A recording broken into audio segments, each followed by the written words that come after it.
ভাত রুটি যেটার সঙ্গেই খাবা সেইটাই কিন্তু দারুণ টেস্ট পাবা। একবার বানাইয়া দেখতে পারো, কথা দিচ্ছি বাড়ির সকলে আঙুল চারটা পুইটা খাইয়া লইব, এতটাই টেস্টি খাবার হয়। প্রথমে মাশরুমগুলো ধুয়ে পিস পিস করে কেটে নিয়েছি। তারপর কড়াইতে গরম জল করে মাশরুমগুলো একটু 1 থেকে 2 মিনিট সেদ্ধ করে নামিয়ে নিলাম। জল ঝরিয়ে নিয়েছি মাশরুমগুলো। এদিকে নিয়েছি 1 টেবিল চামচ ময়দা আর 1 টেবিল চামচ কর্নফ্লাওয়ার, সামান্য লবণ দিয়ে মাশরুমগুলো কোট করে নিয়েছি।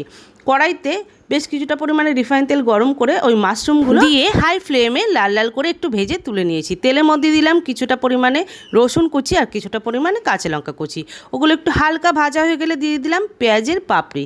সেগুলো একটু হালকা ফ্রাই করে নেওয়ার পরে দিয়ে দিয়েছি ক্যাপসিকাম। হালকা ভাজা হয়ে গেলে দিয়ে দিলাম লবণ আর লঙ্কার গুঁড়ো, আর দিয়ে দিচ্ছি soya sauce, chilli sauce, tomato sauce দিয়ে খুব ভালো করে কষিয়ে নিলাম।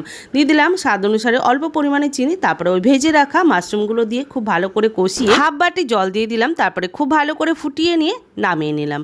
ব্যাস তৈরি হয়ে গেল চিলি মাশরুম রেসিপি। ভাত রুটি পরোটা যেটার সঙ্গেই খাবেন হেভি টেস্ট লাগবে। ভিডিওটি ভালো লাগলে লাইক শেয়ার করতে ভুলবেন না কিন্তু।